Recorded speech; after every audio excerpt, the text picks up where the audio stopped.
Hey y'all, we are back with another Winning Wednesday. Your girl is back on here hosting, and today we got something real good coming for y'all. But right now, y'all already know what the drill is. I'm about to check up with y'all, see what's going on, what's been going on during the week, how y'all feeling, and I gotta see who first because the stream is not gonna show me who first in the accurate way. But hey, Tay Bands, hey Dawn, hey Kaisha. Look on my YouTube on my phone. And hey guys. Sorry, y'all. All right, so the first, y'all already know who it is. Breezy. Definitely number one. Shout out to you with the number one spot as always. Hey Maya, hey Gemma.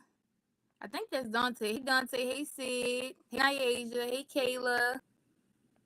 Who else we got on here? Hey Reality, hey Kamaya. Hey Chels. Hey Mar. Hey Asada. Dante said, quick school update. So my dream college is the Lincoln University band major number 1854. The first HBCU came to my school today, and I was screaming like, seriously. That's good. I think it's because the CIAA week is going on right now. So I think they had the Trojans. I'm not sure. I think it's Virginia State. It was at Bliss. So y'all had Lincoln. I think they was at different schools because they was in Baltimore this week. Yo, done. Because I was having like a brain fog. I'm like, you had to put that long number. You ain't even had to put that long number. But college is cool. Spring breaks next week. I'm coming home this weekend. I haven't been writing, so I'm not really that stressed out. I don't know. College kind of in a breeze this semester. But y'all gonna learn all about college tonight because we gonna have some other college students on here. We got Spelman, we got Howard, Towson, and we got UMS, and of course Spelman. So yeah, spring break next week for me. I thought you wanted to go to Morehouse, Dante. Where does Lincoln? This Lincoln come from? But yeah, I have spring break next week, so I'm coming home. Well, I'm coming this weekend, but I'm also coming home next Saturday. So yeah, I got spring break coming up, and I'll be back until the 13th. So I might see y'all when I come back. The schools that's gonna be on tonight, we got Howard, we got Towson, we got Spelman, we got Morgan State. I feel like I'm forgetting one now. Morgan State, Spelman, Howard, Towson, Morgan. I think it's 5. Don't don't get in my butt if I was wrong, but y'all gonna see them on tonight in a couple minutes. Today was and I got prepared for my braces this week. Next week, I gotta get my braces back because a couple months after I got my retainer, I had lost it. My teeth shifted real fast. I got them earlier than I was supposed to anyway, but I think I'm gonna get them again because your girl Open Bite is back. And okay, so Morehouse then Lincoln. Oh, yo, so I'm also gonna have. I should be having. He should be getting on. My Morehouse brother should be getting on the 9th. So in the next 2 weeks, he'll be getting on. So if you want to ask him any specific questions about Morehouse Dante, feel free because I'm gonna have him get on. And I've been trying to pull his teeth for him to get on. So make sure you ask him a whole bunch of questions. And braces, yeah, they did hurt for a little bit, but it wasn't nothing unbearable. Like it wasn't like, oh my god, like I feel like the teeth, like they about to fall out. It was just like, all right, like my teeth sore, my gums sore, and yeah. Definitely can read over your college essay. Just send it to me. And Tay Bands, you're gonna see in a couple seconds. We're gonna have people get on. College day, wore our favorite college attire. It looked like everybody doing good. The usual, updates. Yeah, and the braces only hurt when you get tight in, and like the power bands, they hurt too. So, yeah. Other than that, y'all, I've been having a great week. What's been going on? I went to this gala this weekend for Morehouse called the Candle in the Dark Gala, and Clifton Powell was there, so I got to take pictures with him. And I got to register mayor of Atlanta, which was cool. Other than that, I kind of been like chilling. I didn't have to do my mile today, because I did 4 miles yesterday. Your girl was on the treadmill getting it in, and yeah, I had a pretty good week. So I'm ready to get this panel started for navigating college choice. I know a couple of y'all are in your senior year, some of y'all in your junior, sophomore, high school period, and we kind of want to get some of these questions answered about college. And I'm not the only one in college, so a couple, other people can kind of give you some perspective and everything like that about everything college. So I have 5 ladies getting on tonight, and y'all can ask some other questions, but I also have some questions that, of course, I'm going to already be asking. So if it's not anything else, I'm going to have my guests come on, introduce themselves, and we're going to get into the conversation. Hey y'all. Wait, can y'all see me? Yeah, we can Okay. see Hey you. y'all. Hey. So y'all, I got 2 on right now, but there's some other folks coming. Y'all already know Chelsea. She got her Spelman hoodie on, and we got a Nera on. So I actually invited a couple of people that I went to school with. They come in as well, and then I was so happy to have a Nera come on because like I haven't really seen her in a long time. It's so long, yes. So I gotta see her probably when I come back or something like that. And y'all know I always see Chelsea. I see her like every other day. So yeah, I want y'all to go ahead and introduce yourself for people. All right. Have y'all introduce yourselves and kinda, we're gonna get this conversation started when some other people get on. So Chelsea, you can go first, and then we're gonna have a Nera introduce yourself. Hey y'all. Y'all already know who I am. My name is Chelsea, and I attend the illustrious, the #1 HBCU in the country, Spelman College, and I'm excited to talk to all of you today. Hello, my name is Anira. I attend Morgan State University, home of the Bears, HBCU, of course. And I'm hoping today that you guys enjoy our responses and, just getting to know y'all. So, yeah. Yeah, y'all. So I'm gonna give it a couple more minutes, but how was your week so far? Like what's been going on, everything like that. Chelsea always got like story, y'all. So I don't know if y'all want her to start first. She be giving me a headache sometimes. But let Anera go, and then we can follow up with Cam, Chelsea. don't do that. Don't even do that. Chelsea be busy all the time. I see it all. That's why she's not welcome in my room anymore, because she's been watching me all week. But my week has been really smooth actually. Just going to class, and I've been trying to join clubs because I be so bored on campus. I'm so antisocial, y'all. It's sad. I wasn't like that in high school, and in college now I just be so quiet to myself. So I'm trying to do better. But my week was really cool. Chelsea, how are yours? My week, mine's been a roller coaster.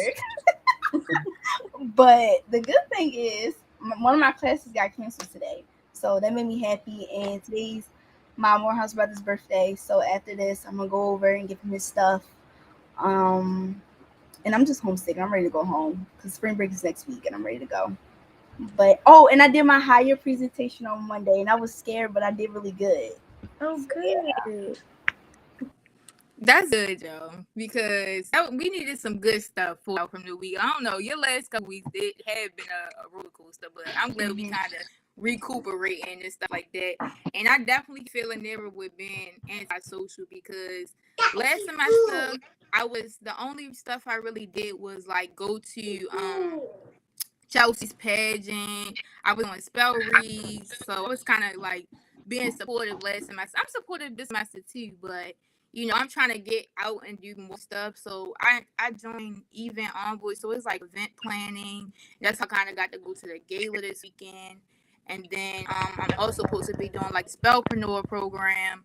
But other than that, I still be to myself. I still only talk to Chelsea really, and yeah, it is what it is. I'm gonna come back and get some things together. I guess next semester maybe is a little bit better than this semester. So All right, so we just gonna go ahead and get started. They're gonna join as we like go throughout, and we're gonna get some of these questions answered. So the first question we have is, how did you create your college list, and how did you learn about colleges? So I know we've been in a pandemic, and like when we was going through the college process, it was just a little bit like wonky and a little bit like weird. Like colleges wasn't like open to do visit sometimes and things like that. So all right, before we get into that question, y'all can think about that real quick. But can you go ahead and introduce yourself? Tell us what school you attend, and then we're gonna go back and get into the question. Okay, wait. Can you guys hear me? Yes, we Okay. can hear you. So hi, my name is Kendra, and I am a freshman at Towson University, and I recently transferred from Howard University. My major is journalism, and my minor is in business administration. We love all of the city girls on here. We'd love to see it. Hey, yo, when I was making the video and thinking about who we had on, I was like, wow, like I forgot that all of y'all went city. Like I should have got some more of my dubs on here, but it's cool. We're gonna let y'all ride out. But yeah, hopefully the audio better. I see that people been saying it is breaking up, but we're gonna go ahead and get into the questions. So how did you rate your college list, and how did you learn about colleges like amid the whole pandemic? Because our whole college process was kind of like up and down because of the current situation. I guess I can start. Can you hear me? Yeah, we can hear you. Okay. So first starting out at City, I'm gonna be honest, I wasn't thinking about college like starting out because I just thought like high school was rough. But mainly I was looking at HBCUs because I wanted to attend HBCU. That was just my goal. And I wanted to look for schools that were kind of local, like that were close, because I was afraid to go far or out of state. So mainly I started looking at schools that were like in Baltimore, in the city, or like maybe a little further out. So that was my first like step on like my college list and looking for schools. So yeah, that was me. Thank you.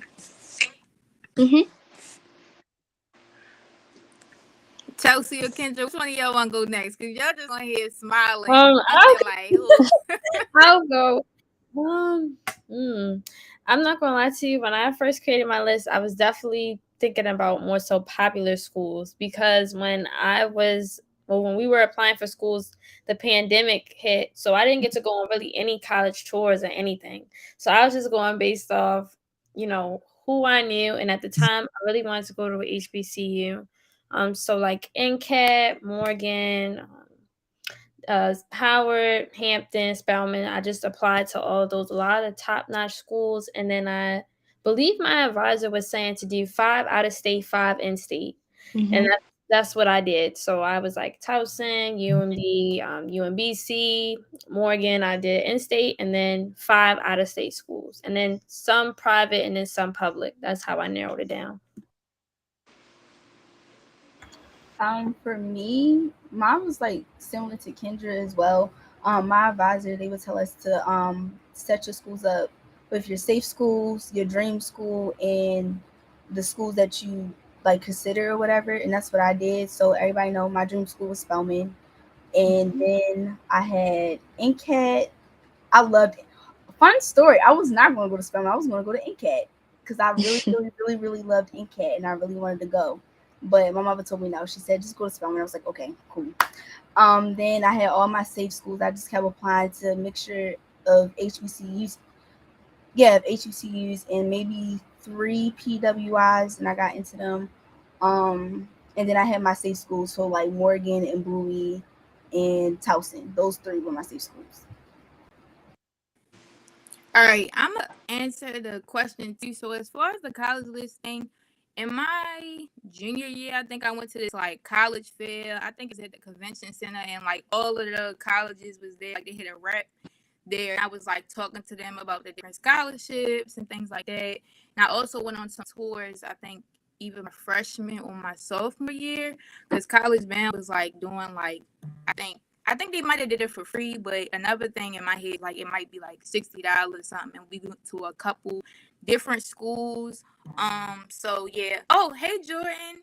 I'm happy you introduced yourself right after I'm answering the question. So basically, yeah, like I went and did the tours, and like the schools I went to tour wasn't really like, I guess, worthwhile. Like I went there and it wasn't like interesting to me. So like North Carolina A&T and North Carolina Central, originally I really liked them, and it wasn't like too far, but it was far enough that my mother wasn't driving there every day, and like that's what I wanted. I kind of wanted to be away, but like where I can kind of get a different experience. Like you get a different experience on any college campus that you go to, but I kind of wanted something that would be HBCU for one, just like away from what I'm used to, like because I know I could be outside of Maryland if I really wanted to. So I really have like a set list though. When I went into senior year, like I really just did the Common Black app that applied you to every single HBCU except for like people that had specific applications. And now you see where I'm at now, Miss Spellman, and I can kind of tell you about why I did that later on. But all right, I'm gonna take my AirPod out. But Jordan, while I'm doing that, could you kind of introduce yourself, what school you go to, and the question that we're answering right now is, how did you make your college list, and how did you learn more about colleges amid the pandemic?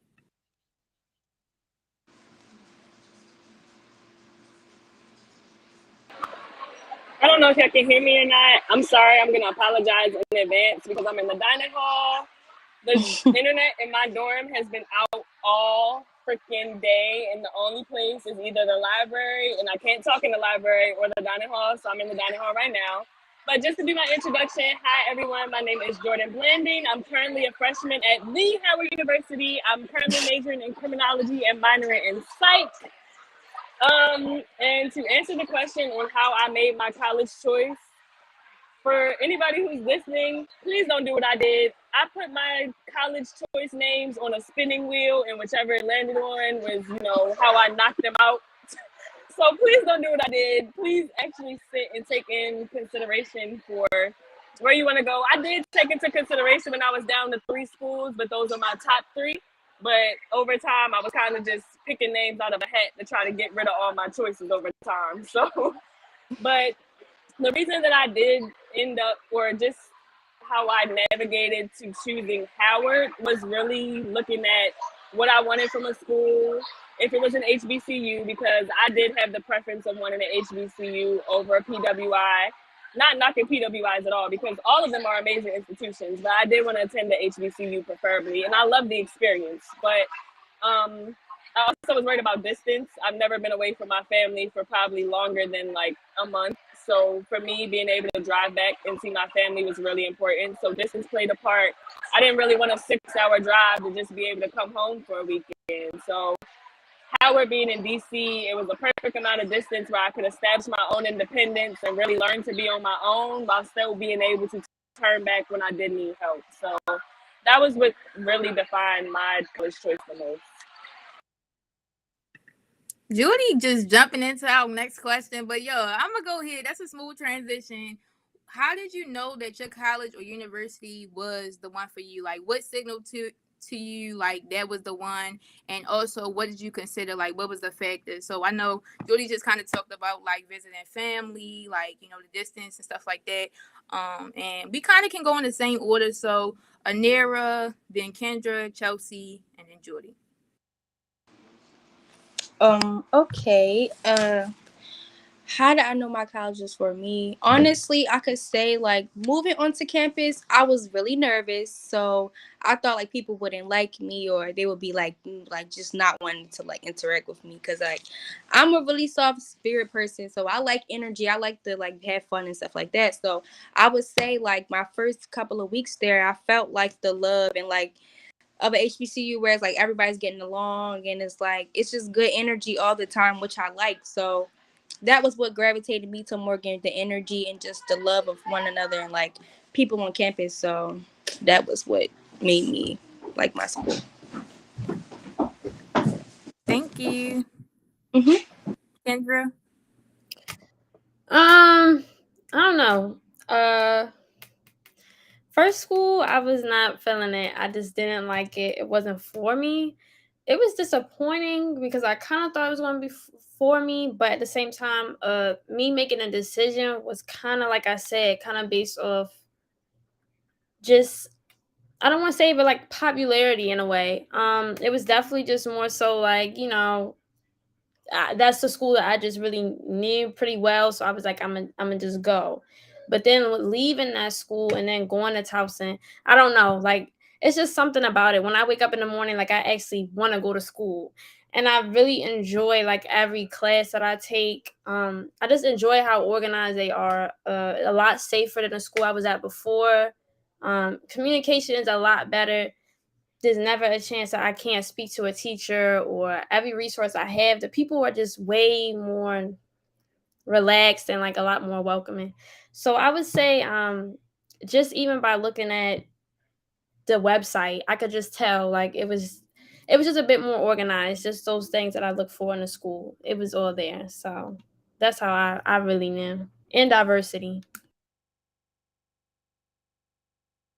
Okay, I guess I'll go first. I mean next. So I'm sorry. So like I said, Spelman was my dream school, like since I was 5 years old. My teacher went this. One of my teachers went to Spelman, and she would always tell me about all of her stories and stuff. And in fun fact, we both stayed in the same dorm room, so that was so cool. And we talk about it all the time. But just like the environment, like Jordan said, at HBCU, I knew I didn't want to go to a PWI. I knew that I was going to regret it if I went. Like LSU, I got a full ride, and I was like, I don't want to go there. Like I was going to regret it. And then it's so far away. Spelman is far away from Baltimore too, so like I get a little homesick, but you know, I push through. But I really like the environment here. I made a good friend group, and then I do a lot of things too that I knew that I do a lot of things here, and that I knew I already wanted to do when I was like researching Spelman. Um, like Cam said, I did a pageant at Morehouse, and I loved it. Like the Spell House relationship is like really, really good. I wish I had more Clark friends, but it's what it is what it is. But the AUC environment is just like a beautiful thing that I really wanted. And then there are some things that Spelman do need to fix, but you know, that's what Cam, you laughing, you know I'm telling the truth. It is some things they need to fix, but every school has their pros and cons. So yeah. For all the juniors and seniors, something that helped me a lot, I made a pros and cons list because like I said, I did want to go to NCAT. Like I really, really loved it. I went to all of their events. I was gonna do a tour and everything there and stuff. Do a pros and cons list, but I knew I didn't want to go to NCAT because I knew if I would have went, I would have regretted it because I would have been like, what if I went to Spelman? You know, I found some of my best friends here. So yeah. Thank you. And I know, Julie, you kind of answered it, but do you kind of have some more to add to like some of the factors that you considered too? So another thing that I consider, Howard was actually my dream school. That was one of my top schools. And, you know, I told myself, and even my mom said to me, because when I was making my decision, I did consider money. I consider money a lot. And Howard is not cheap. College is not cheap at all. Let's just put that out there. Before you look at college choice, start looking at scholarships because you will need them. Start applying to grants as soon as you get to high school. Apply to as many grants and scholarships as you can. Look for renewable grants. Look for grants that aren't just based off academics. Look for ones that are based off your major, or if you want to pledge, they have scholarships for Zetas, Deltas, AKAs. Darn near every sorority gives out a scholarship. So just that was another thing. But for me, what really helped me make my decision was proving myself. I'm very hard-headed. A lot of my family felt like Howard was not the place for me. They didn't feel like I was ready for it. I would be able to handle it. Being on such a prominent HBCU's campus, they felt like I would get distracted. So for me, it was, I'm going to go and I'm going to prove myself. I'm going to be able to come back home and say, I got above a 3.5 GPA, and I didn't mess up. So that was one of the biggest things, being able to say to my family, oh, I did it. And even if that doesn't mean that I stay at Howard my all 4 years and I have to transfer, but just being able to say that I did it and I worked for it and I was able to pick this school and stay all the way through and actually get what I wanted out of it. But just weigh your options. That is one advice that I want to give to juniors and seniors, look at all your options, especially money-wise, because if you aren't 100% sure that you're going to be able to graduate with a degree or a career in your field, then those student loan debts, you start paying back on them right when you graduate. So if you don't have a career in your field and you have over $100,000 in student loan debt, you got to figure out how to pay that back and start looking for a career for you to be able to pay that money back. So just take every option into consideration is the best advice I could give. Oh, Thank you so Zion much asked, for that. oh, Go Zion ahead. asked if I have a scholarship at Howard. No, I don't, but I got a grant for both semesters. I don't have a scholarship, but I did receive grants. Thank y'all for sharing that. I'm gonna go ahead and answer the question as well. So for me, I didn't have no like dream school, I guess you can say, until maybe I was basically almost through the college process, like towards the end when, it was about time to do like decision day. That's when I got like real excited, like, oh yeah, like this the one, like I need to go here. But I got a lot of acceptances and I wasn't really considering all of them. I just wanted to, how like you just kind of like test the waters to see what you can do. So like I even applied to Harvard and did an interview with them and kind of like I got waitlisted, but I was like, oh well, wasn't me to climb, but I did it. So I was just kind of trying to like test the waters, and I know I wanted to be away, so I knew I wasn't going to in-state schools unless like I don't know, something really just changed my mind. But I wanted to go away, and my main goal was kind of like the money thing, so getting a full ride to where I attended. And like when the ball came down, it was like either Howard or Spelman. And when I got my acceptance from Spelman first, and I already knew what the situation was with that, and I was trying to just keep it all in, because if people knew what the situation was, they probably be like, all right, yeah, you're going to Spelman. But then I got my Howard acceptance, and I looked, and they only gave me half the money, and I'm like, the goal was for me to get a full ride, and I'm not gonna go if like all the money not covered before I even step into the school. So I ended up getting a full ride at Spelman, and now that I'm here and everything, I'm really appreciative that I did pick this university, like everything about this college, because everything just like close knit, is like small, don't take that long to get to class, like I don't have to be in my family's face all the time. Like I kind of wanted to get away, because like it's cool to like miss people sometimes. Like, and I was always like in my mother's face all the time, and like sometimes I want my space. And this give me the space that I need. I know my mother not flying up here every weekend. I know she not driving up here, because that 10-hour drive is not for the week. And so yeah, like I appreciated this opportunity because I got to accomplish my goal. Like starting high school, I know I wanted to, relieve my parents of their financial strain, because I know how hard it is with the loans. Like my stepsister, she has loans, and like it's taking a toll on her, and I didn't want it to take a toll on my parents. So I was like, you know what?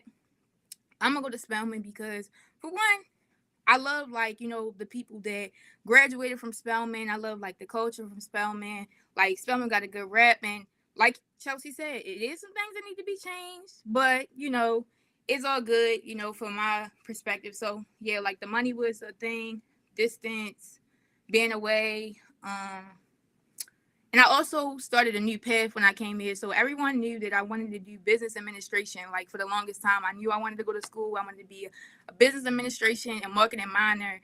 And that's why I wanted to, originally was thinking about Howard. And I got accepted to Howard, but the money wasn't there. And I also didn't get as excited about that acceptance as I got for Spelman. So I ended up choosing Spelman, and I don't regret my decision. So yeah. Zion said I wanted to go to Howard, but some people talked me out of it, and when I saw acceptance rate, I kind of shied away from it. If that's really something you want to do, don't let people talk you out of it, because like it's I gonna was be about to people that be like, say, oh no, yeah, go ahead. Jordan probably can touch on that a little bit let more me with tell like you, her family situation. Zion.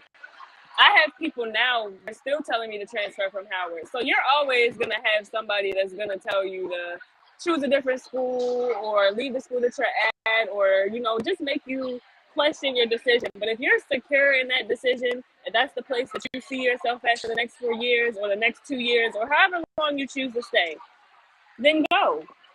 Honestly, for you get offered money and they're offering to pay for, if they offer to pay for a full year, go for that first year. See if you like it. Do everything you can to get more scholarships while you're there so you can find something to cover the next 3 years. And if you really like it, stay. If not, transfer.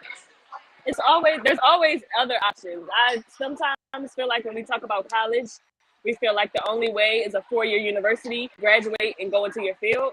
But there are so many other. If a door closes, there's a window that's open. If a window's closed, it's a vent that's open. And if it's not a vent that's open, you're going to have to start digging and get somewhere, because there's always a back door that you can go through to get to what you need. So I wouldn't say if we're speaking specifically on Howard, I would not let what you see in the media or hear in the news or hear from people who are at the school or not at the school stray you away from it. I would say take the time to do your own research, come on campus yourself. If that means you need a guided tour from me and you want to come down here while I'm here this semester, that's fine. But just take the time to do your own research before you let connotations of someone who might not even attend the university affect what you do. So Yeah, but also Zion, not all he said, she said is he said, she said. Some things that are in the media are not lies. And also, just like Jordan said, do your research. Even look up why some people left the school.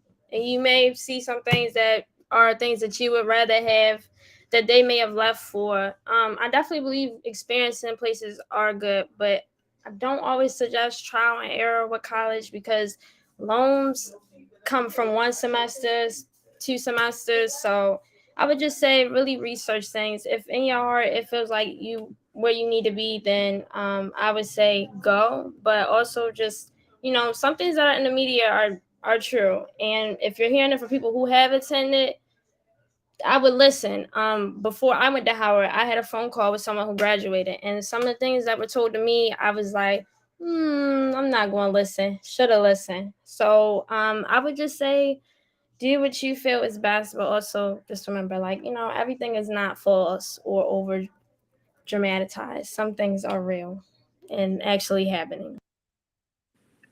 Definitely. And I will also say that I also applied to like outside scholarships too. So like I guess it was more so about me actually wanting to go to Spelman over like going to Howard. So like I applied to like the Adam and Audie scholarships. I applied to like big brand scholarships, whether it be Taco Bell or McDonald's or different things like that. Like they all got like different scholarships. So I would definitely do some research on those scholarships. If y'all need me to send some, I will. I have been sending some out for people that have been asking me.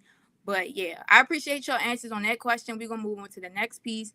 But in your opinion, when should you start looking for colleges? And we still won't go into the same order.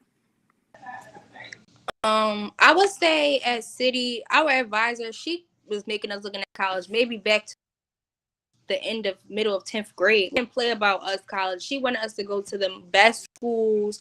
Even if it was an in-state school, she still was pushing us to start the process by looking at schools or talking to like their advisors. So I would say you should start looking like 10th, 11th grade, just even by researching it or just talking to somebody at the university, because the earlier you start, the better your process and smoother it can go. So mainly I would say like 10th, 11th grade, so you should start, for me and from what I experienced. I also agree with 11th, 10th grade. I would really say 10th though, because if you look at some of the requirements that some schools are asking for you to have scholarships. So for example, when I was trying to go to Howard, I actually knew someone who directly worked in the financial aid system. So she was telling me that, okay, you need to have a 3.5 in order to even be considered to have a scholarship.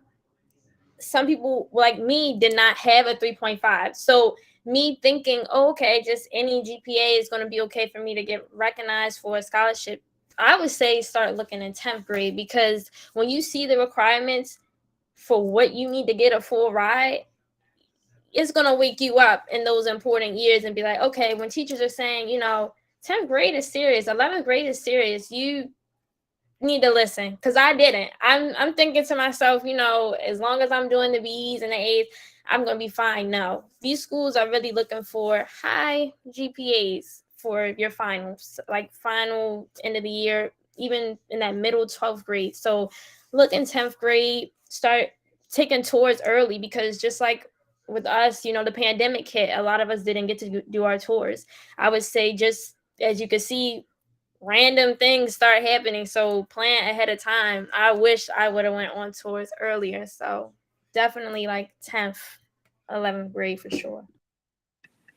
And I'm gonna add real quick before Chelsea go, but I definitely want to highlight what Kendra said, because when she talked about, making sure that you look ahead of time so you can know the expectations. Like for me, when I went into high school, I was really intentional. So like when I said that I wanted a full ride, when I started ninth grade, before I even started high school, I'm like, I told my parents, like, you're not gonna have to pay for nothing.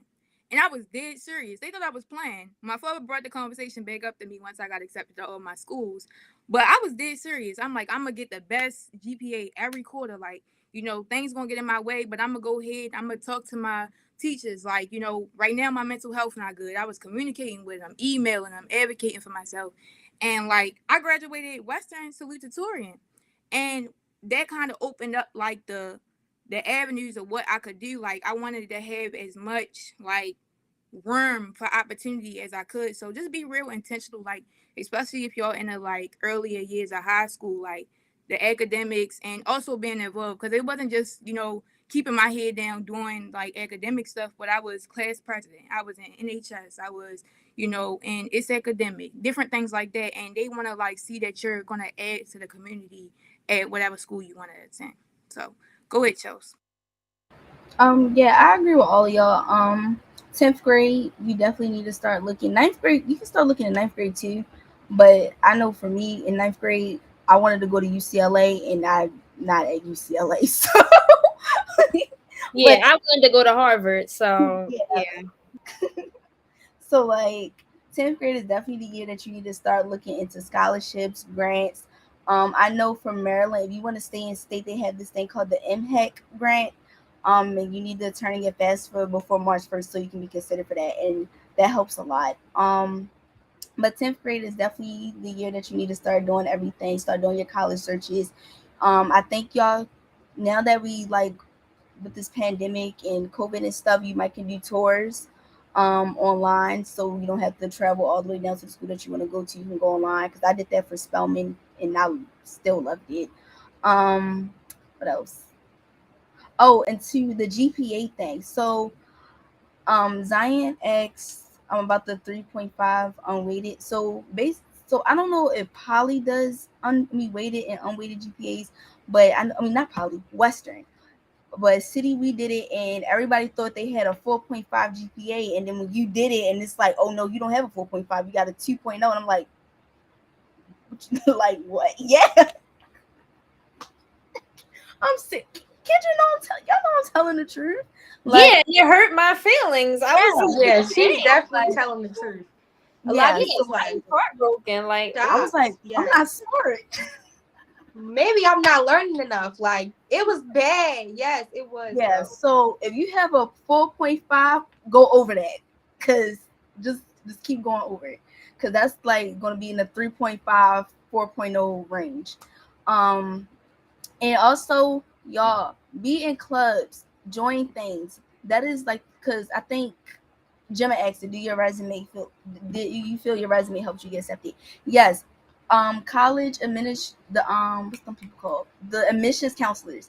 They will write me letters and tell me how much they're so proud of me because I was involved in a lot of things. Like Kendra can tell you, I was in everything at City. I did every single thing, and I was consistent with it. If you have a consistent job, that they're gonna like that. So it shows commitment and everything. And also do community service, especially if you want to go to an HBCU, because community service is one of the biggest things that HBCUs look at. I know Spelman does, and Cat and Howard. If anybody is interested in those schools, I think Dante said he wanted to go to Lincoln. Lincoln also looks at community service as well, and read that mission statements too.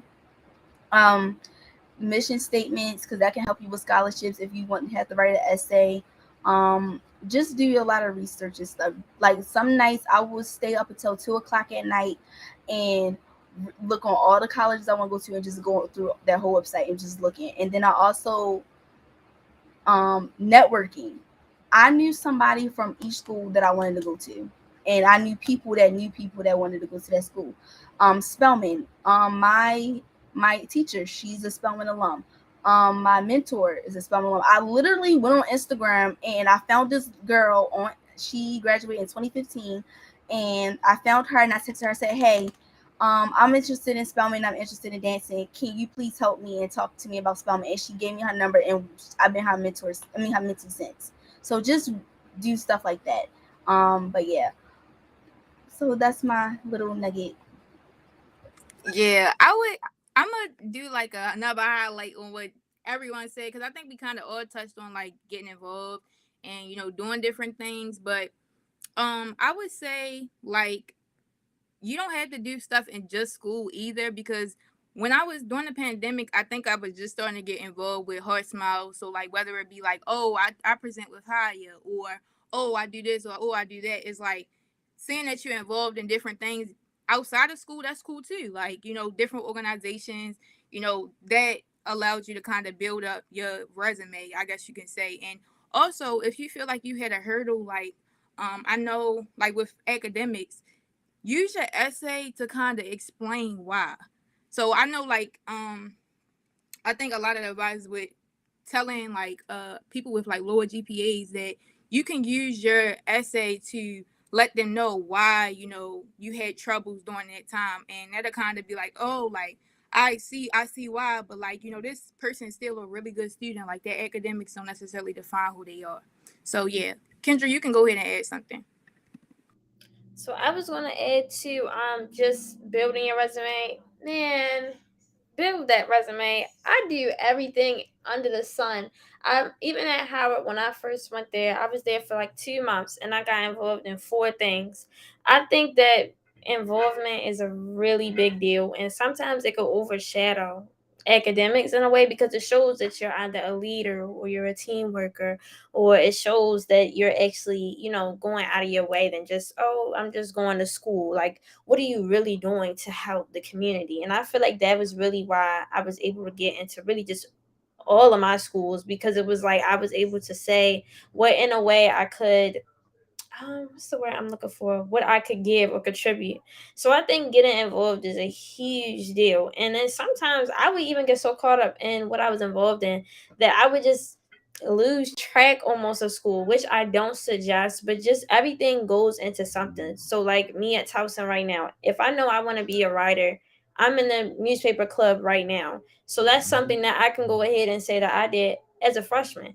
Get you indoors for careers. So everything that you do, try and have some intention with it. Like, don't just be like, I'm just going to volunteer because I'm just going to volunteer. Like, also look for things that you can intern in, or activities you can get involved in that's going to contribute to your career, because then you already get an experience and it's easier to hire you also.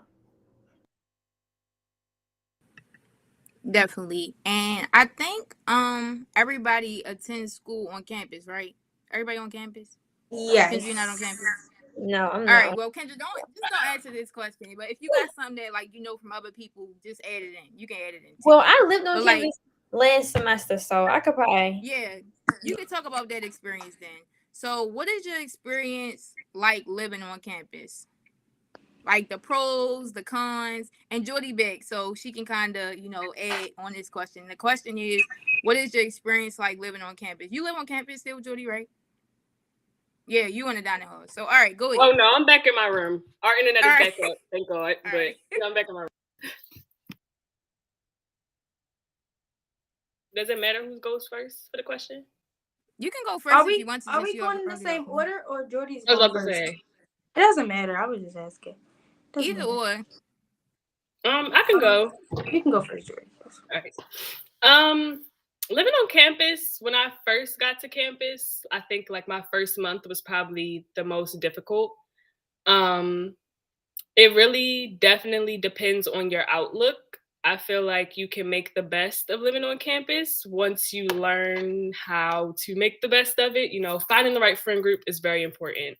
If you want to be involved in certain groups, going to interest meetings, just showing that you're invested in being in those groups. But living on campus can actually be a really great experience. Making friends, I feel like that made my experience much better than what it was when I didn't know anyone. Once I made a solid group of people that I can go out with, a quick day can take such a turn just from what you doing? You out of class for the day? Like, you really can make really great bonds, meet really nice people just from small conversations. And not just the social aspect, but just for academics as well. Being on campus and living on campus, being able to walk up to your professor when you have a question sometimes makes it a lot easier than if you're off campus. You don't really get to build a relationship with professors. Not saying that it's impossible if you don't live on campus, but it's a lot easier when you're face to face to get a lot done, especially if you have issues with administration, which Howard does.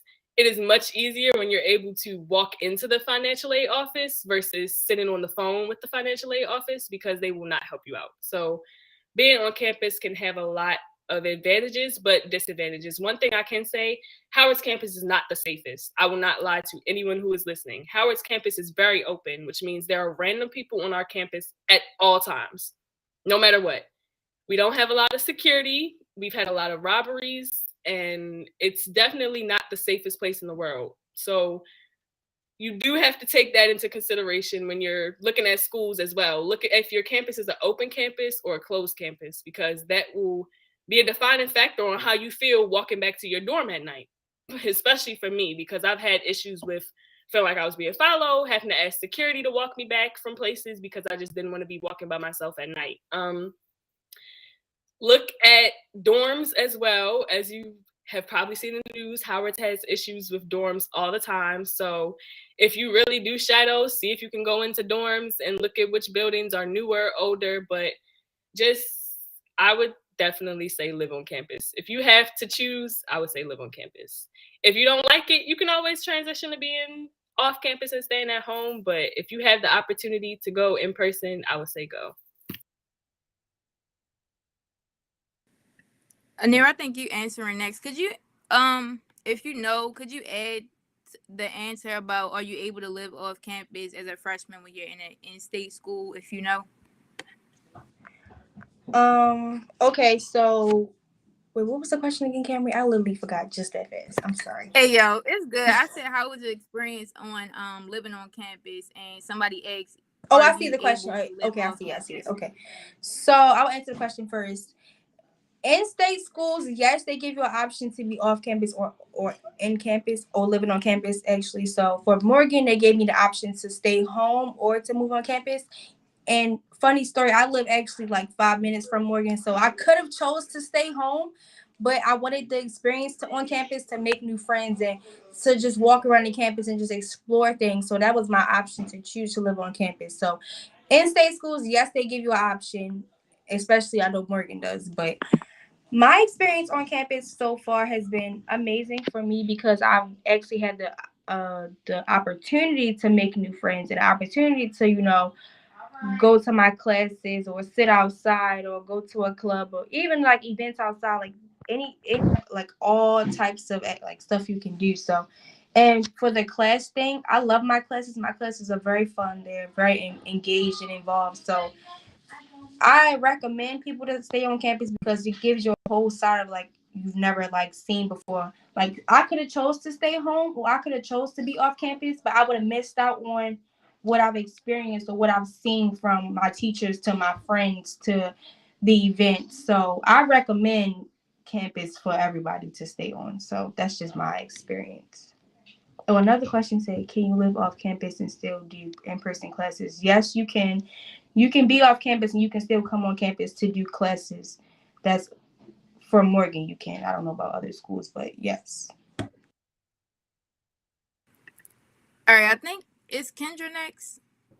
Yeah, I know so Chelsea I'm had to even say. reading how did y'all get comfortable with staying with someone on campus.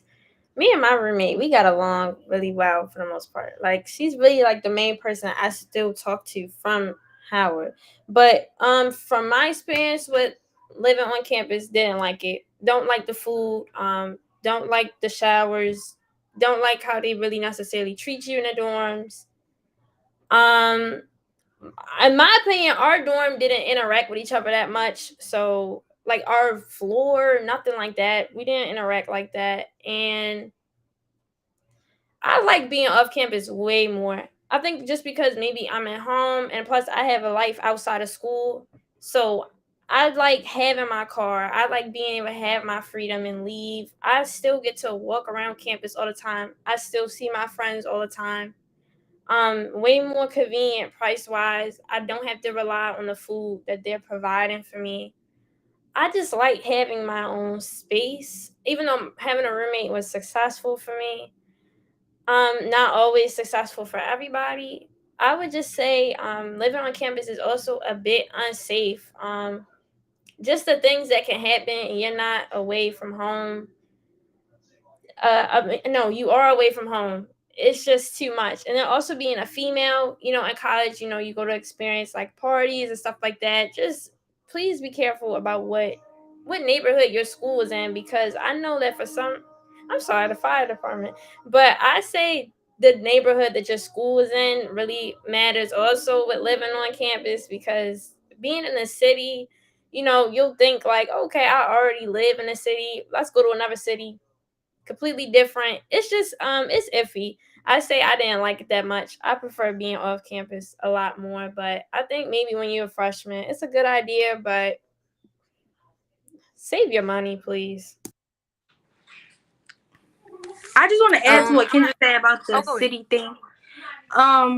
Don't expect all these different schools to be like Baltimore or the city, because it's so different. Like, even though I'm from Baltimore and I've lived in Baltimore my whole life, Morgan is really different. Like, I see more like problems because like the randomness and like people just wander and you don't know who's who. We've had issues with people like faking to be college students, like trying to break into your stuff, and it's very like scary because like I know I've seen it like my whole life, but I don't want to have to see it at school. Like, I didn't think about that, but now I've experienced it and seen it. So that's another thing. Just be aware of the surroundings, where the school is at, and how you like carry yourself. So yeah. I was about to answer Zion's question. No, freshmen cannot have their car their first year at Howard, but there is a way to have your car if you choose to bring your car. So freshmen technically aren't supposed to have their cars on campus, meaning they can't park it on campus or in the campus parking lots, because freshman dorms don't really offer parking, where upperclassmen dorms have parking garages in them. So they make it pretty difficult for you to have your car on campus as a freshman. But if you chose to bring your car, you can park it on the parking lot. And you can park it on the parking lot near campus. There's a parking lot that's about a 3-minute walk from my dorm. So most of the people or most of the girls who live in my dorm park their car in that parking lot and just walk up the street as a group. But that's another thing I did want to talk about with being on campus: safety. One thing I will say, college will show you who was raised differently. You have to be very self-aware. Not just self-aware, but aware of your surroundings. And being on a college campus has definitely shown me that some people were not raised to be aware of their surroundings, or just don't take on to most common social cues. If you ever heard the phrase common sense is not common, you will see that every day on a college campus. Common sense is not common at all. And you would think, since we're adults, that certain things would, come logically, but it's not. You will run into a lot of different things that will probably make you feel like, man, I need to transfer. And then you'll have a week where you feel like, I love my school and I never want to leave. So just understanding that college is not a straight line. You're going to have an up day, a down day. You might have a day where you get a 30 on a test and you in the dining hall eating ice cream. It happens. It happens. You just have to learn how to make the best of your environment. I did want to talk about what Anera said, where every place is not like Baltimore City, and Kendra, because we've both been in DC, so we both understand DC is not like Baltimore City at all.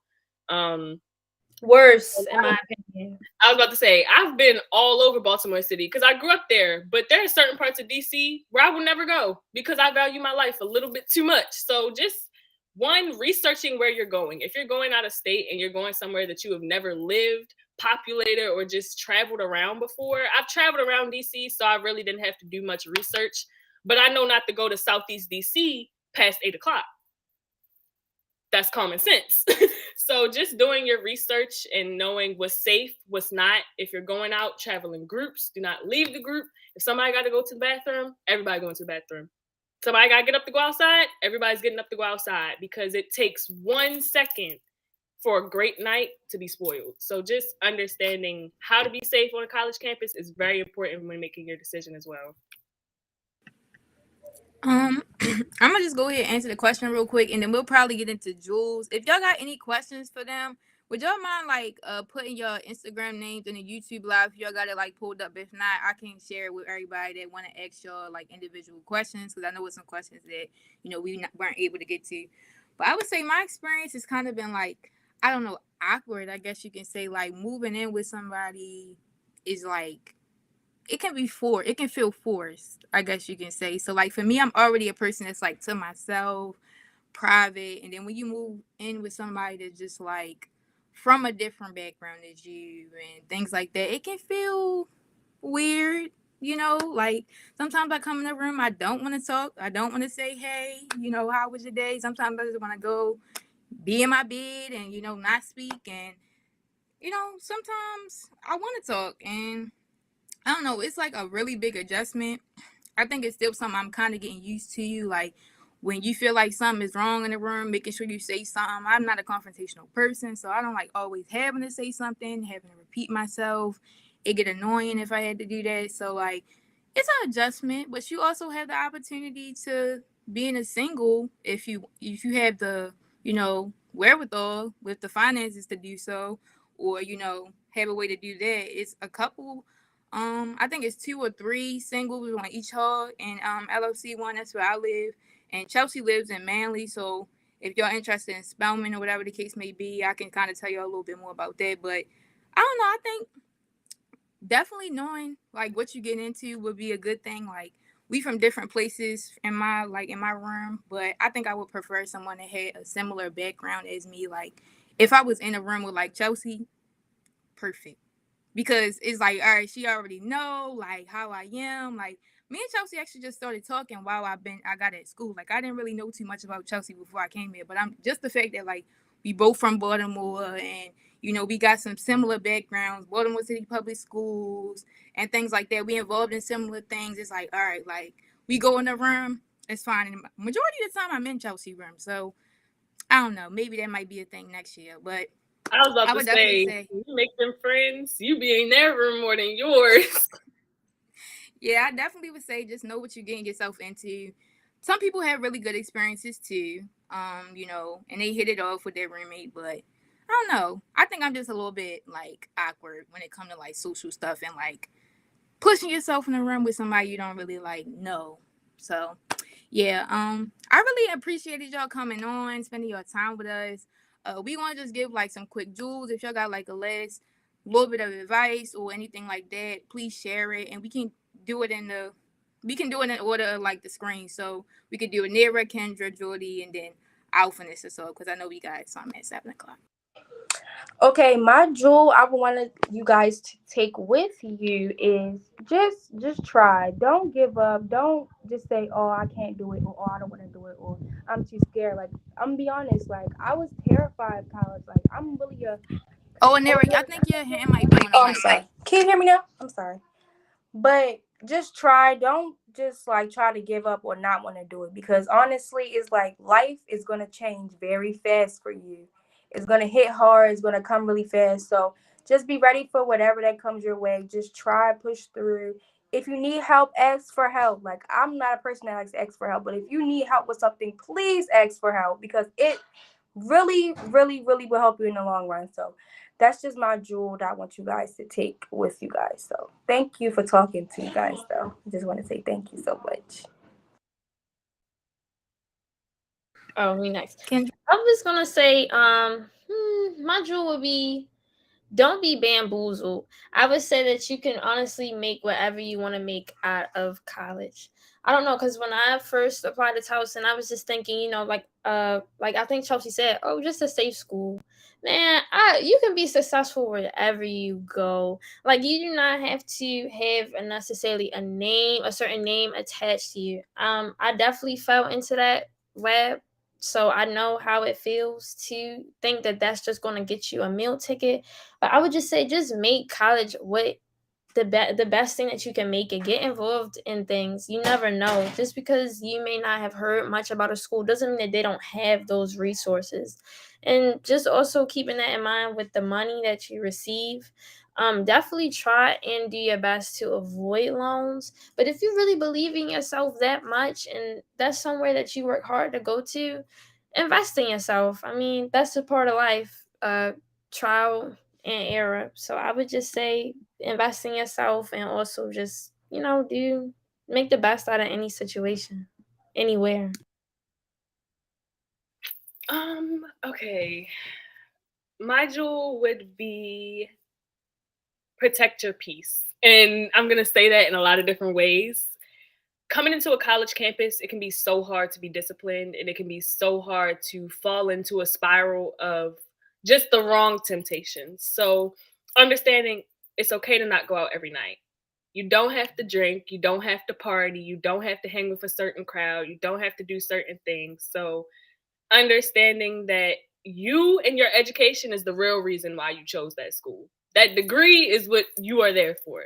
Yes, you can have a social life, but understanding how to balance a healthy social life, that's the importance. Healthy is the important part. A healthy social life and a healthy academic life is the most important thing that you can learn how to manage in college. Establish your independence. That's another jewel.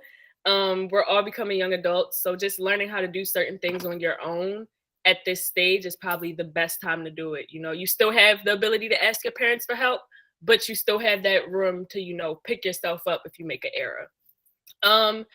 And my last one would be do your own research. A lot of times you can get caught up in believing, pre-nocived connotations of your university or the school of your choice, or just a lot of the buzz that you hear about it.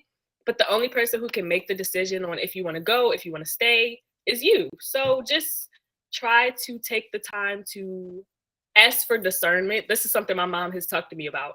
Ask for the gift of discernment. If y'all pray or y'all are religious, ask for the gift of discernment, which is judgment. And that will take you very far in college. Your judgment and your wit and your gut feelings will take you very far. So just becoming secure in yourself, trusting yourself, are what I would really recommend in this stage.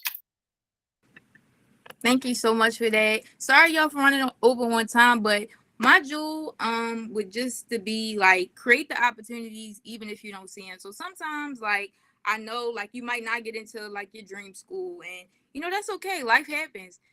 Go to another school, and if you really feel like you want to go back to that school, transfer, apply again, because you might not do it the first time, but you can always do it the second, the third, and you can create your own opportunity, whether it be like you networking that first year at another school and deciding you want to go to transfer the next semester or the next year. So I love y'all. I hope y'all had a great conversation. If y'all want to hit them up, I dropped all of their ad names in the chat. And yeah, so I'm gonna pass it on to the next people. I appreciate y'all for getting on tonight. Thank you so much. Bye. Love you guys. So good to see you. Bye, y'all. Bye.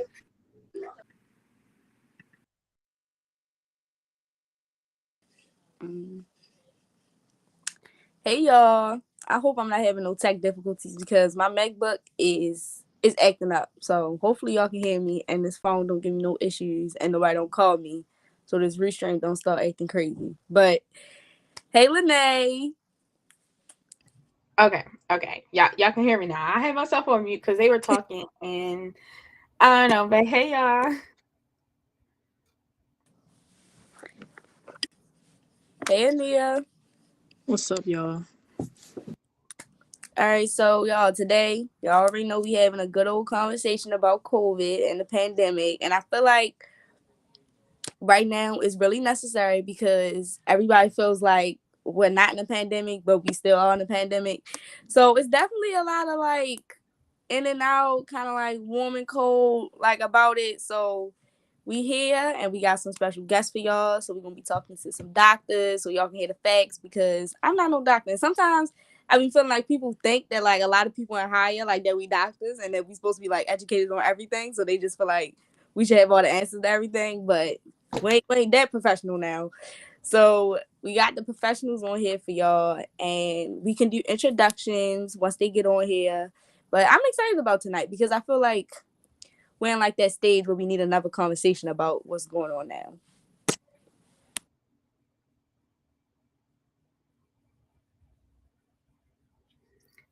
Dr. Tran, can you also introduce yourself for all the lovely people who do not know you?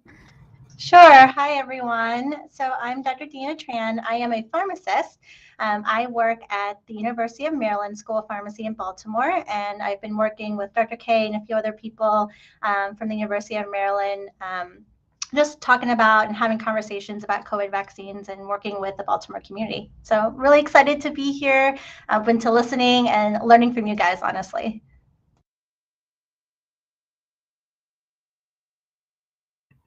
Thank you so much.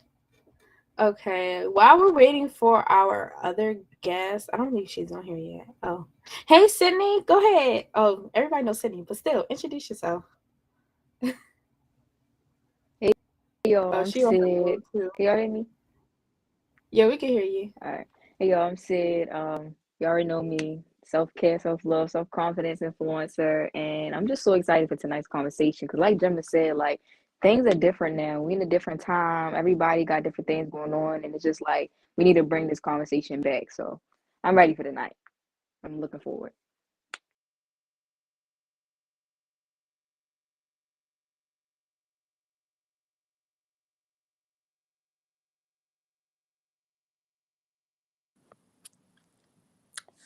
So do y'all want to start with the questions until our next guest comes on, and then we can get like caught up on everything? Also, if y'all have questions, then y'all can put them in the chat, so we can get them answered and all of that, and just like have a flowing conversation. So if anything is coming to mind right now, definitely put questions in the chat right now. And if not, then y'all know questions will come eventually later on. So, but if you have any pressing like issues that's on your mind right now, definitely put them in the chat or ask any questions that you have and put them down there so we can get to them. Yeah, definitely. Like Cam said, we are all ready for this pandemic to be over. Like I can't deal with COVID no more. It has become a lot nowadays. But Miss Tran, can I ask you some questions? Okay, so are people who are vaccinated required to get boosters? Like, I'm vaccinated, but I haven't got my booster yet because I kind of got scared when everyone was getting Omicron, or however you say it. I kind of got scared because people were saying like it was affecting them a little bit more. So, are people required? That's a great question. So I want to first off by saying that, we're not required to get anything, right? You guys you make your own decisions about whether or not you want to get vaccinated and boosted. And it's called Omicron. So for those who want to sound fancy, that's like the official term for that. So let me start, but there's a bunch of stuff I want to say regarding to that kind of question. So even though it's not required, medical experts, so that includes like me as a pharmacist, I would recommend that you guys get vaccinated and boosted. So when I say boosted, I mean you can get one more dose of Pfizer, or if you're over 18, you can get boosted with Pfizer, J&J, or the Moderna vaccine. So here are some reasons to think about why you might want to get boosted. So for all vaccines, over time, they actually become less effective. And I think of it kind of like learning to play a board game. So once you've learned to play a game, right, you can pick it up easily. You can remember the pieces. You know what the rules are. But if you don't play for a while, you might forget, right? You might forget what some of the rules are.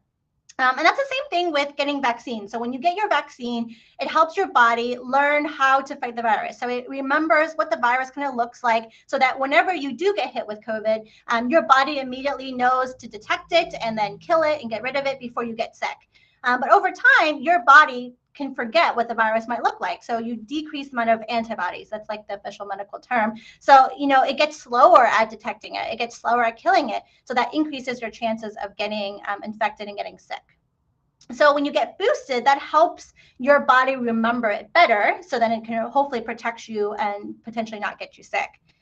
Another big thing to think about is that Omicron piece, right? So when I say we, I mean like medical experts, not me. So when they made the vaccines, that was really more so for the original COVID and the Delta variant at the time, and not for Omicron, which is what we've had since Thanksgiving, right? That has been killing all of us in some ways or another. And so Omicron, actually, that variant has over 50 mutations. So it looks so different from what it was originally and what, how we had made the vaccine originally. So the vaccine effectiveness had actually dropped. Sometimes in some studies have shown that it's dropped even like 50% of what it was before. So we had started around like 95% for effectiveness, and now it's dropped to 50% with Omicron. So that actually equates to about like 10-fold increase in the number of breakthrough infections, which means that you've gotten vaccinated and then you still get COVID. So the booster then helps you actually have better memory, like I mentioned earlier, and it helps to protect you. And studies have shown that it actually helps 25 times more protective against Omicron than if you just get your original 2 shots, if you got Pfizer, Moderna, or that 1 shot with the J&J.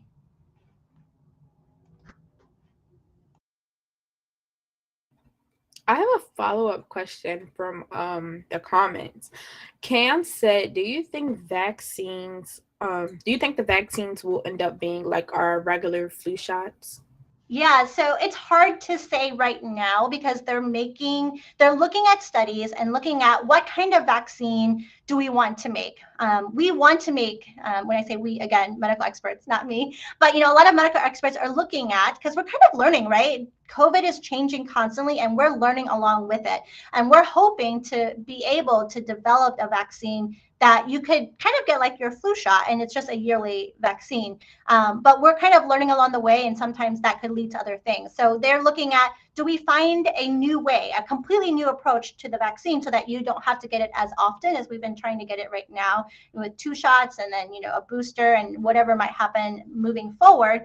Or do we look at specific vaccines targeting specific variants? So they're looking at a study right now that is just like an Omicron type vaccine. So they're looking into it, but there's nothing definitive. And until we get evidence, until we get studies, that's when I can really say that this is what we're looking towards. But that is the hope, that we can work towards that.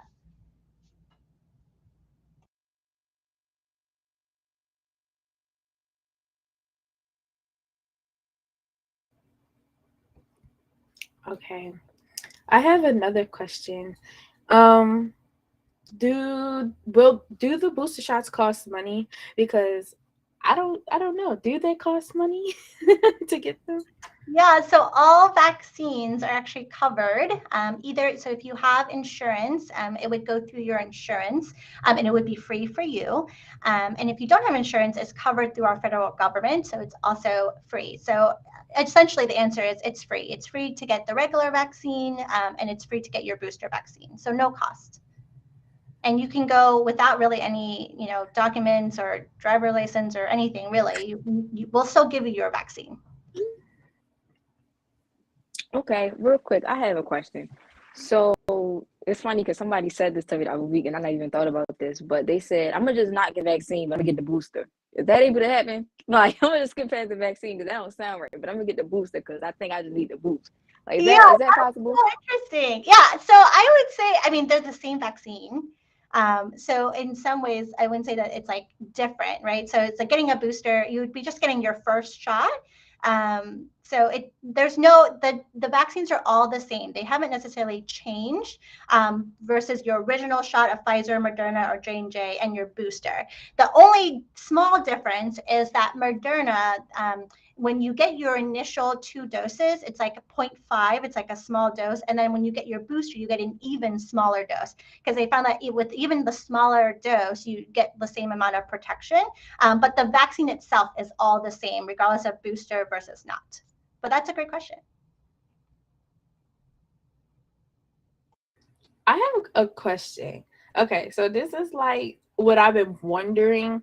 I know companies like, they have Moderna, Johnson and Johnson, and Pfizer. My question is, are they the same vaccine, or do they have like altering like properties? Because just because they're owned by a company and they have a different name, like look at Johnson and Johnson, that was kind of like a downfall versus Pfizer and Moderna. So like, are they different or are they the same?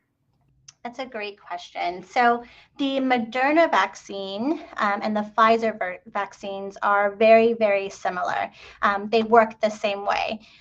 So it's kind of like saying that you have, the same like class of medications. They work kind of similarly, but there's different manufacturers that can make it. So that's kind of what the Moderna and the Pfizer vaccine. So the way that they work is really taking I'm trying to think of the best way to explain that. But you have kind of like it helps your body use your body's natural processes to make the protein that looks like the protein that's in part of the virus. So by replicating that part of that protein in the virus, your body can say, oh, look, they're making something that's not part of my body, and they're going to make antibodies. So it tells your body, oh, these are things, this model of this protein is foreign, it's bad, I need to learn what that is so I can kill it. So that's what the Moderna and the Pfizer are, and that's different from the Johnson & Johnson one. The Johnson & Johnson one is taking a different virus, a virus that usually causes things like a cold or a mild flu that is not kind of floating around anywhere, so that way your body doesn't already know what it is. And they just take out all the bad components and put in that little piece of that protein and use it as kind of like the car or the mechanism to get into your body. And then everything else is exactly the same. So between those 2 vaccines, it's really just about how it gets in your body and how the body uses it to learn and make antibodies. I hope that makes sense. So basically, the taking an mRNA and replicating it as, okay, that makes sense. I got you. Yes. All right. I don't know if Jim was ready on mute. Jim, were you ready on mute? Yeah, I was ready for the next question. So I said on the conversation about COVID, and I heard a lot of different things about females and how the vaccine can affect us differently, like long term, like with our reproductive systems and all of that. And I've heard stories from certain healthcare professionals saying like they've seen a lot of women have miscarriages or just issues within their pregnancies after getting the vaccine. So I'm not planning on having no kids no time soon, y'all. I really promise y'all. But it was definitely a big issue for a lot of people I know, and in my household, if my mother and my sisters, if they were going to get it, because if it would affect their reproductive system. So I just wanted to know, like, is there any truth behind that? Is it kind of like a coincidence thing? Like, I don't know. I just kind of wanted any knowledge that you had about that situation. Yeah, absolutely. And I can definitely understand that, especially as a woman, as someone who's married, and I have 2 young ones. I have a 2 and a 4-year-old girl, and thinking about whether or not I want to have more kids, and thinking about that in terms of would I need to get additional booster shots. So from what we know in current studies, and there is a good number of studies that have been published because of the rumors related to this, about it might be affecting fertility.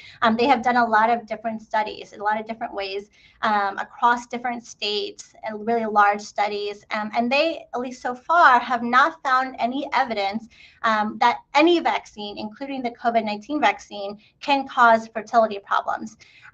So they actually did a recent study that showed no difference between pregnancy success for women who got the vaccine versus those who didn't. And interestingly enough, I actually was just reading a study, I think it got published a few weeks ago, that said that getting COVID infection might affect men's fertility, but the vaccine doesn't affect women's fertility. And when we look at some of the reports, so when you get, if you would like to get your vaccine, you can actually register for this thing called VSafe. It's like a registry that helps report and keeps track of people who get their vaccines. And there have been like 5,000 women who have had positive pregnancy tests since they've gotten their first dose of the vaccine. So there are women who are getting pregnant. I even personally know of people who have gotten pregnant since after getting their vaccine. So this idea that vaccines could harm and cause fertility issues actually comes from this false rumor that vaccines could attack a protein. They're all proteins. I know I keep talking about proteins, but this protein is called synectin-1. And this protein is what helps the growth of the placenta. When you're pregnant, you have a placenta that helps the baby grow.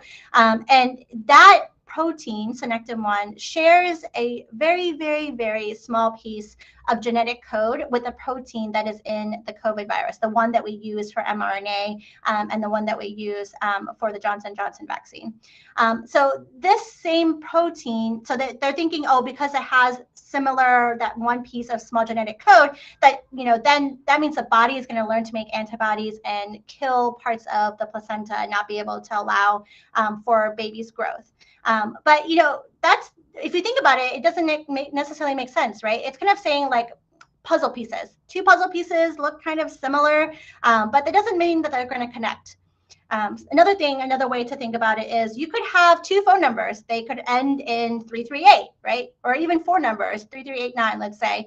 It doesn't mean that, they're going to call the same person. And so that's the same sort of thing with here. You have a small piece that might be similar, but it doesn't mean that they're exactly the same and they're going to target the same stuff. And that's kind of where the rumor came from.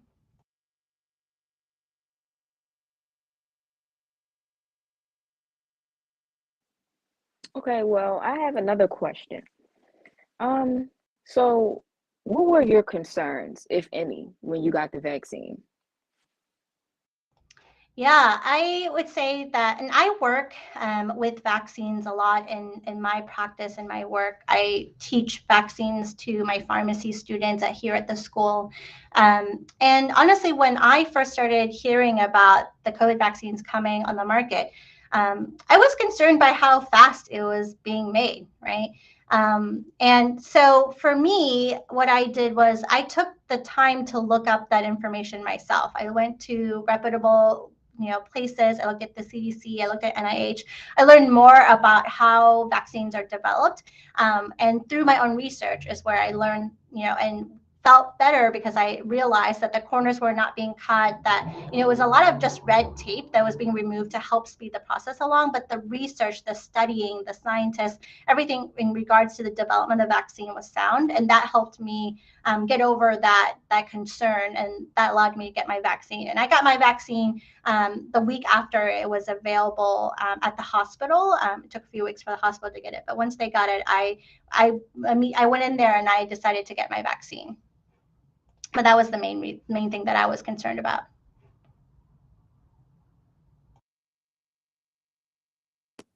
I had a question. So I know I see a lot of stuff like in the media and different like doctors or nurses saying like different things. Like I've heard some say like, "Oh, don't get the vaccine, like it's a scam," and all this other stuff. And I've seen others say like, "Well, it's backed up by science. You should get it for your safety and all that."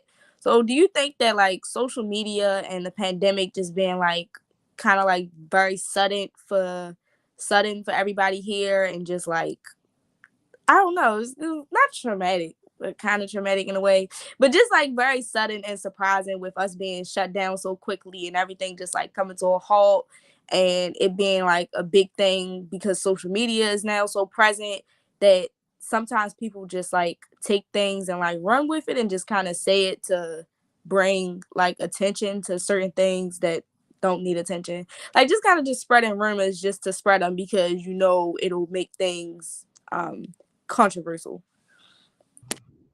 Yeah, I would agree. I think in some cases, it's like the pandemic has made us stay home. We have like nothing else to do but, go on social media. And then that makes it worse, right? Because then you're scrolling through, you're seeing TikToks that you're not sure. These are, people living at home. I don't know how much research they've been able to do. So I would really, really encourage you guys to take the time to, ask someone you trust, talk to a medical person that you do trust, get, resources on your own, learn and read and make your own informed decision.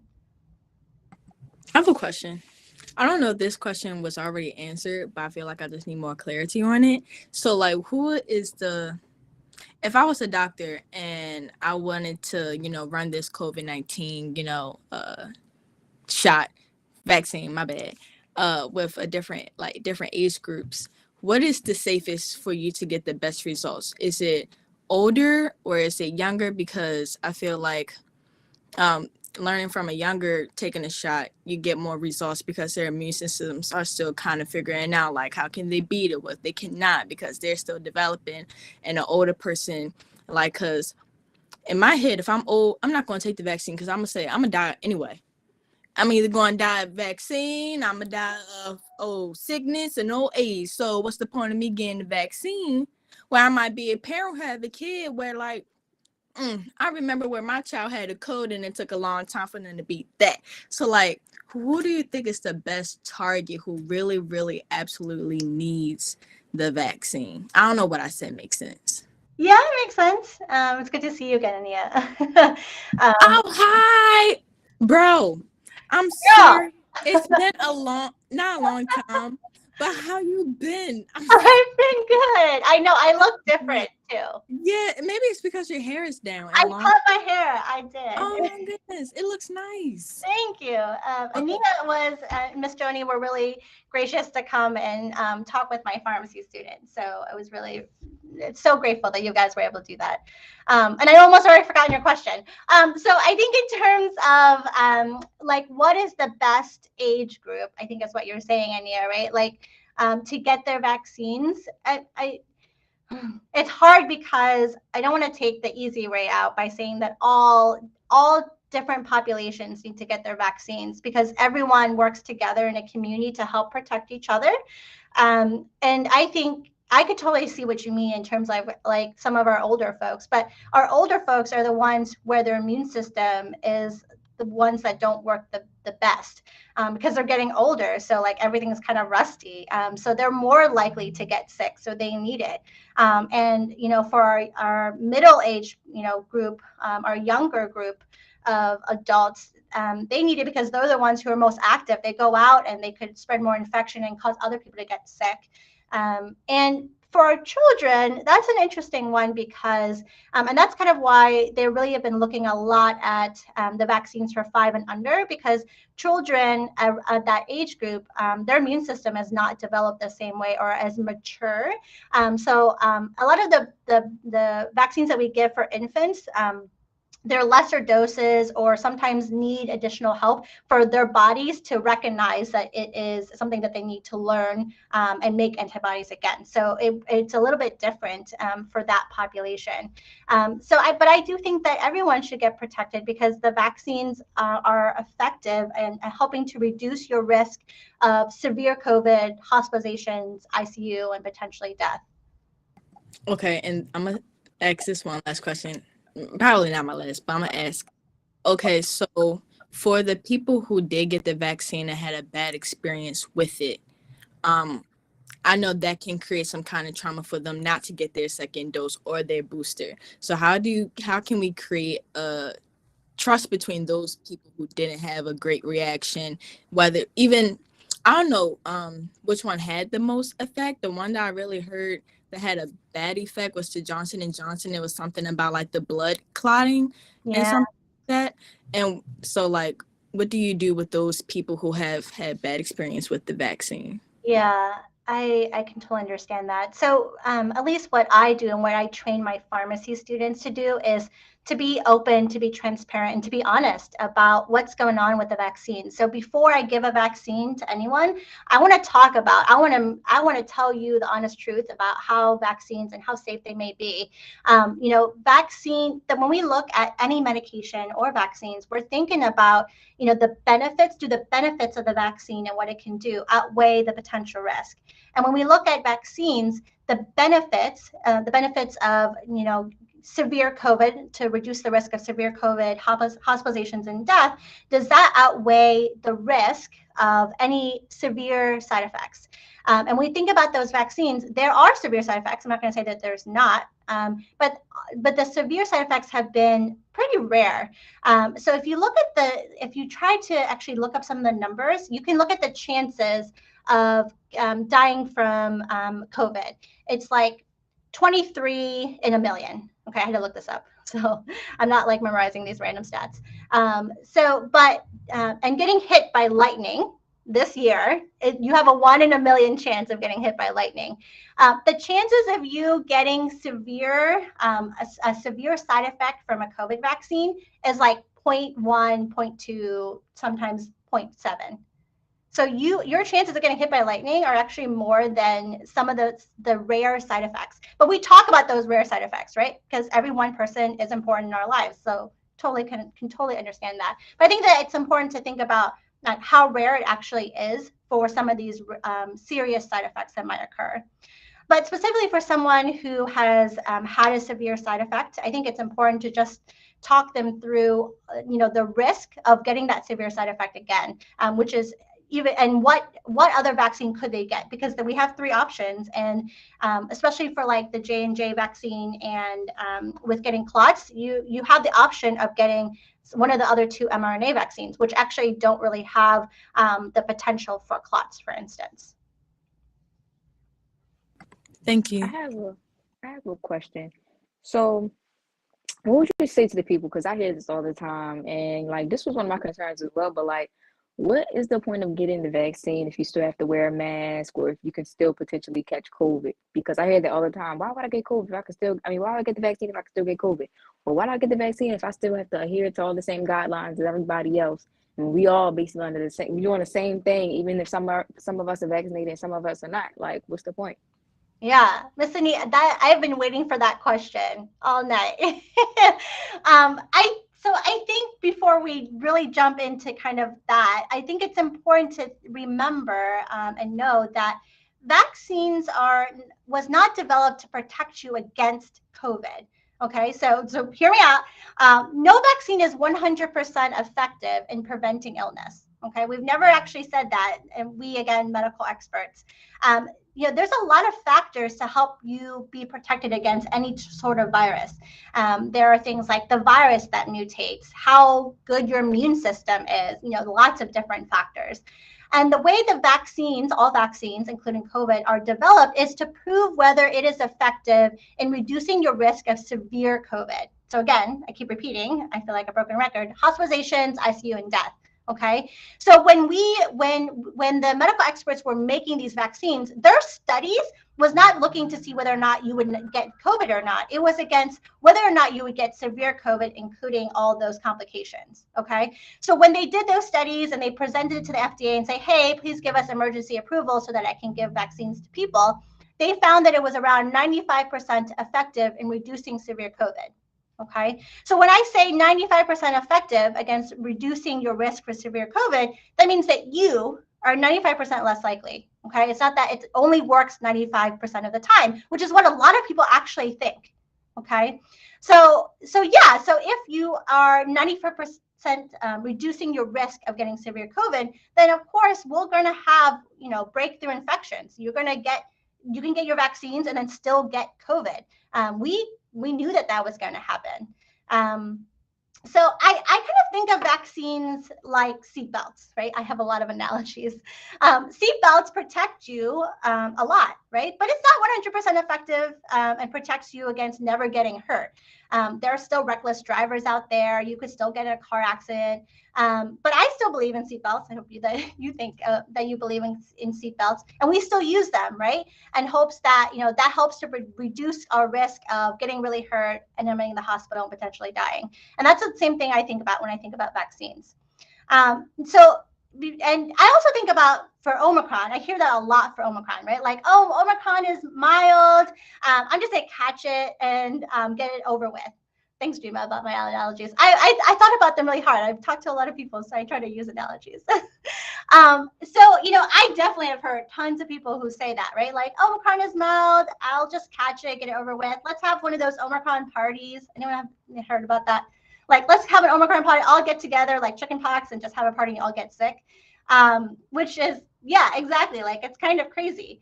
But I think some of the things you want to think about, right, is that it's kind of random. It's like rolling a dice.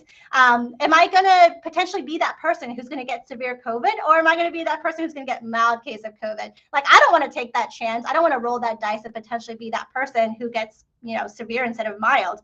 I also think about people that I care about, people, that I love. I want to protect my 82-year-old dad who could get really sick. I want to protect my kids who are 2 and 4 and can't even get a vaccine and has to go to daycare because I have to go to work and they are exposed to people all the time. And I also think about how mild COVID, that doesn't sound fun. We get mild colds all the time, and I don't know about you, but I find colds like super annoying, and I hate being home. So I don't find anything about getting mild COVID fun. At least I personally don't think. And so those are some of the things that you might want to think about. Why get this mild COVID and get it over with? But the over with part is also interesting too, because you can get COVID more than once, right? So I know tons of people actually, unfortunately, who had COVID a while back and then got Omicron, right? And even crazier, my 4-year-old got COVID twice in a span of 5 weeks. She got it in mid-December. I know, crazy, right? I still don't understand. She got it in mid-December, the day after her birthday, and then got it again about 3 weeks ago. So it is just crazy. And she still has this long cough that she's had since the very first time she got COVID. So you can get it more than once, and you could get sick. You could get even, from mild to severe COVID. So, don't take those chances. Please think about it. So I think that those are all kind of things to think about. And I know that we kind of think about ourselves and the people we love, but sometimes those stretch out to our community and our society. We don't want to stress out our communities either.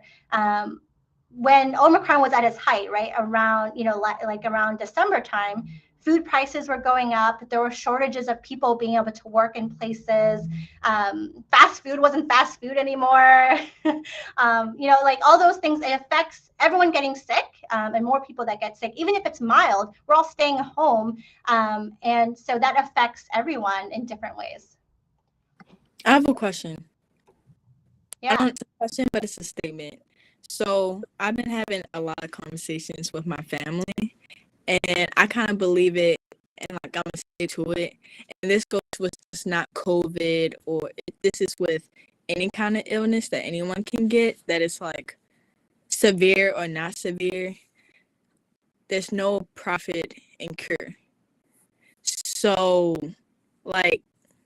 let's say there is a possibility for COVID-19 to be cured, or any other kind of sickness, I'm just putting it out there. So how do you feel about that? It's true, but then I feel like there's certain things that just cannot be cured, and that's the sad thing about it, that people can get something and unfortunately pass away from it, and that's the sad thing about it. But there was opportunities and great scientists, because there's a whole lot of great scientists and pharmacists and people who are in the medical field that can find a way to cure it. So there's no profit in cure, but do you think by having this vaccine, it's preventing it from people to not get it, but they can still get it because y'all still gotta make y'all money? I'm not trying to sound judgmental, but I'm just trying to be transparent at the same time. So how do you feel about that? Yeah, I can totally understand that. I think the hard part about this whole pandemic is that when so many people were dying at the beginning of the pandemic, when we were all shut down, that's when we were like, we need the time, right? We need the time to find cures, if there is a cure. I don't know, maybe there will be one. But in the meantime, to help reduce the number of deaths, this is what I have to offer. This is what I have to offer to help prevent you from going to the hospital before you, because there's treatments, and with each, I feel like each month there have been more studies, more research looking at what are some medicines to help you not get as sick, or medicines that when you get in the hospital, you may not die from it.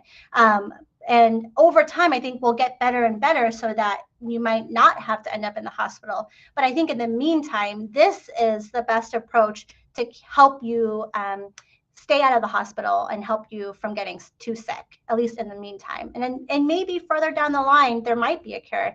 But I don't think that, at least from what I understand, is that we're trying to make a vaccine that is for money, that we're going to keep trying to get these boosters just to help you, because there's so much science and studies from people who are unrelated to the manufacturer, looking at the effectiveness and when you want to get more doses, when do you need to get more doses.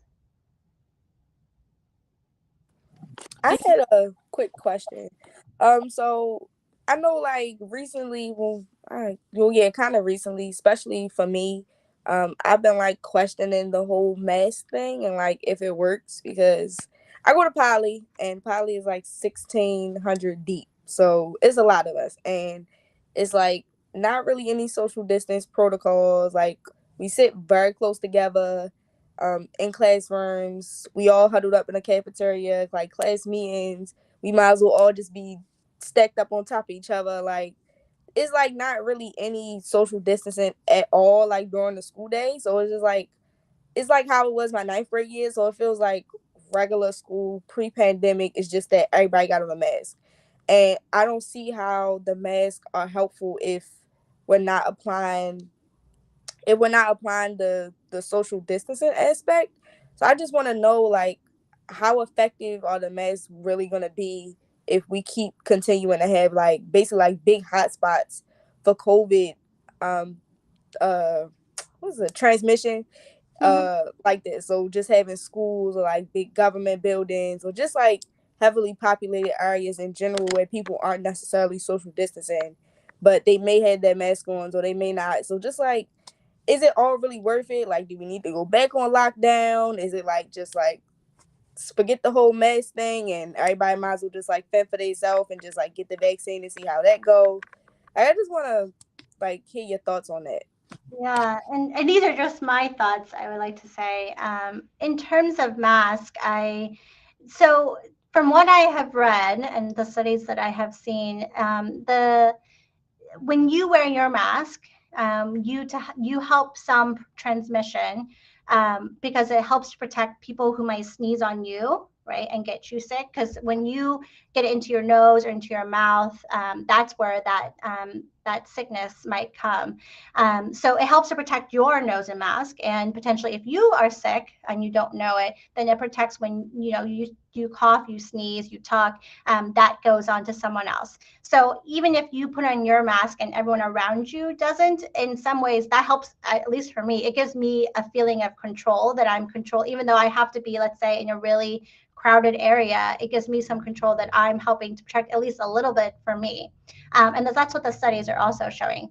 But the studies are also showing that if everyone in a whole room, all of us are masked, that's the best way to help protect, along with vaccinations. So the more people mask, the better. But it's confusing, and I could totally see how it's confusing, right? Like right now, rates are going down and people are starting to unmask, right? Like schools have started talking about unmasking. And I think that we're all kind of tired. I'll be honest. I don't know about you, but I'm tired of COVID. And so we're trying to find a balance between being safe as much as we can be safe, and trying to get back to normal, because we're all tired.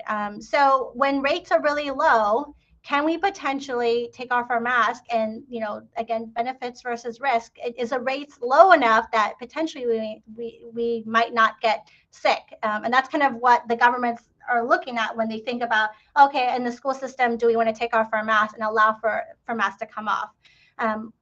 From the medical community, what we're hoping to get towards is, well, we're no longer in a pandemic. So when we have enough medications, when we have enough vaccines and enough people are vaccinated, that we can go towards a new normal. This new normal where you may not have to wear your mask. That's like what we're trying to work towards, where when you're vaccinated enough that you can take off your mask, and you might get something like a cold. You might get something like the flu. And so at one point, the flu was kind of like a pandemic, but now it's no longer. And that's what we're trying to work towards. And so that's kind of what some of the dynamics that's been going on about taking off your mask or not taking off your mask.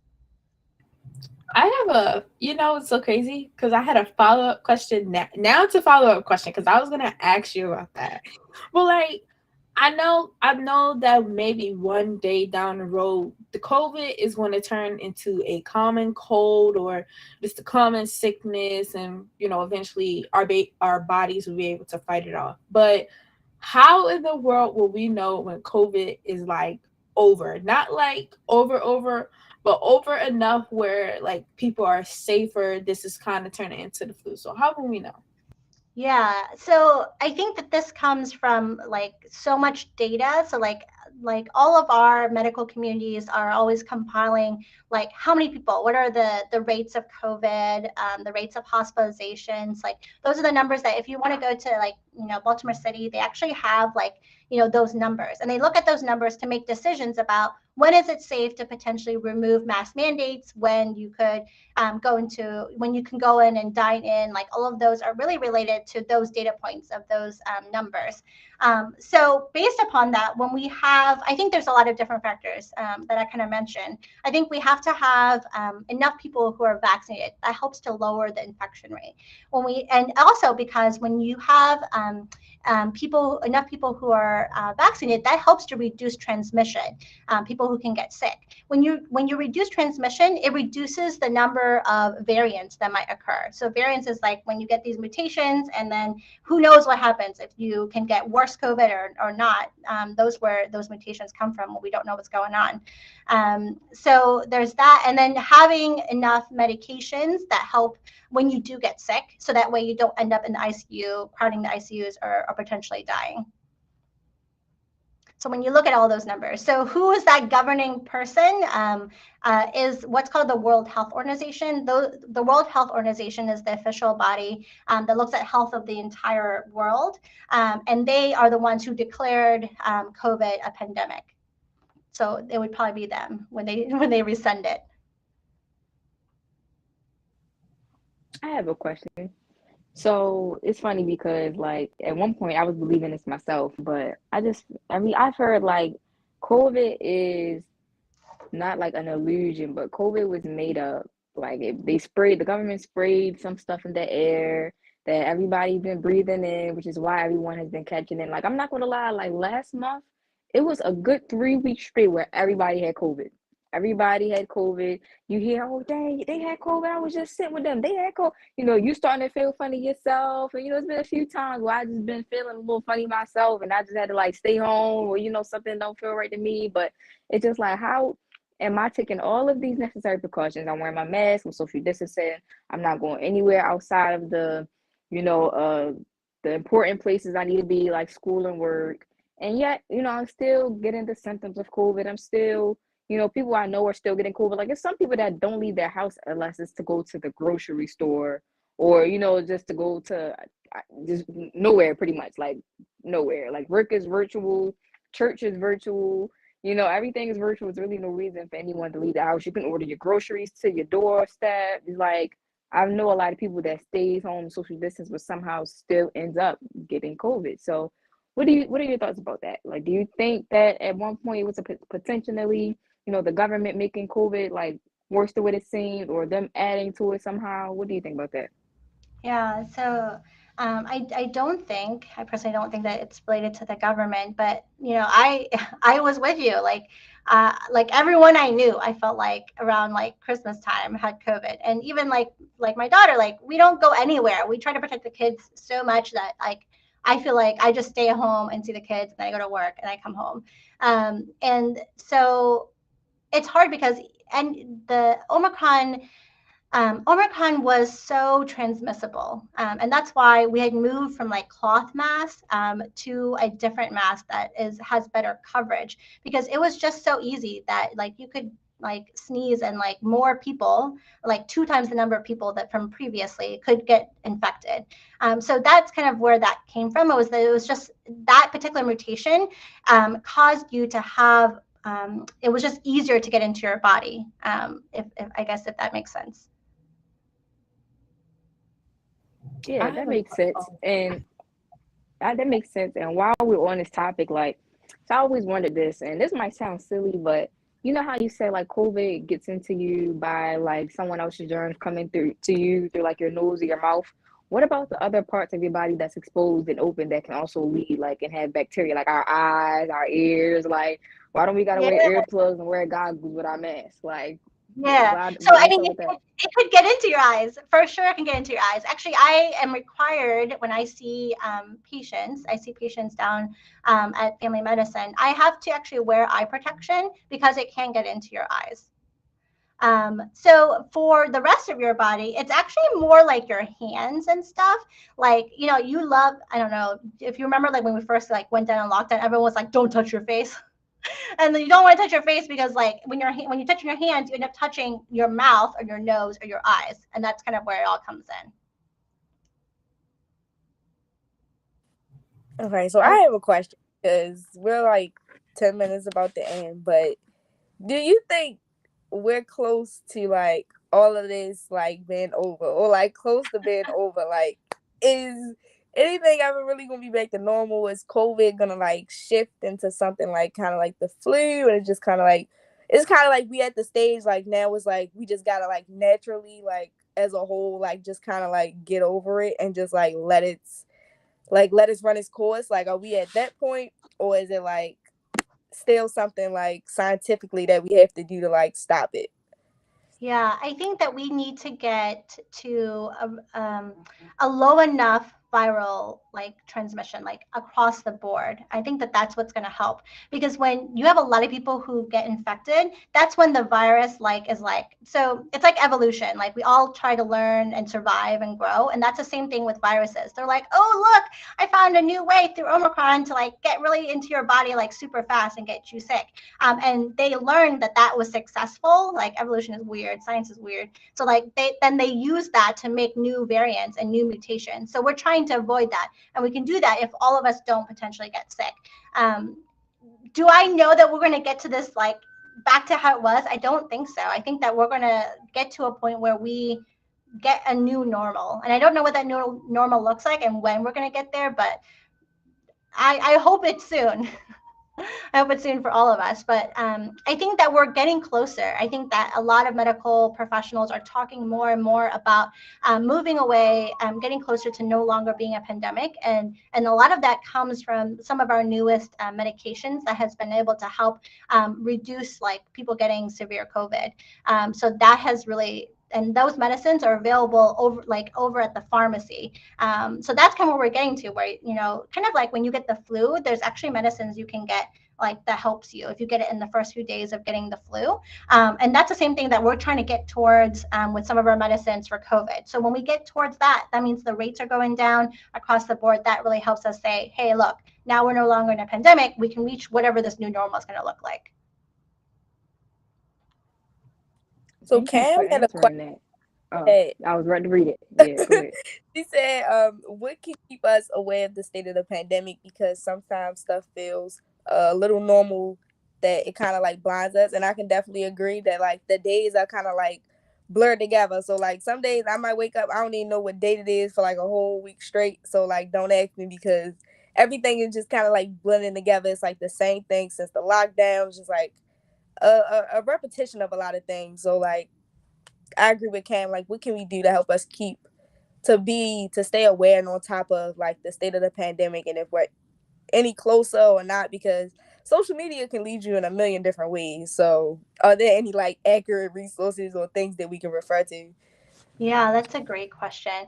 I'm trying to think of what some of those might be because some of the ones I immediately think of are so medically focused and it would be hard to read through. I'm with you guys though. Like I do this, I see patients, I talk to people about COVID, I give vaccines, but I have trouble personally keeping up to date on all the changes that are happening. Like sometimes I have to be like, don't talk to me. I just need a few hours to catch up on like what happened just this week alone. Sometimes when I have to like teach a class on COVID stuff or vaccines, like I'll be making changes every day. There was like a period of time when like all the stuff with Omicron was happening. I was literally changing stuff like day to day. So it's really hard to keep up to date. It's hard to keep up to date for all professionals, medical professionals, and for you guys. So props for you guys for wanting to like keep up to date. I like the New York Times. New York Times has a really nice one page where all COVID stuff happens. And CNN also I really like as well, also has one page just like COVID stuff. And whenever any new alert or a study that comes out that helps to explain something, it actually would pop up to the top. So you can kind of like follow along with all the changes that occur. So I would say that those are two kind of sites that you guys can look at to kind of try to keep up to date with things.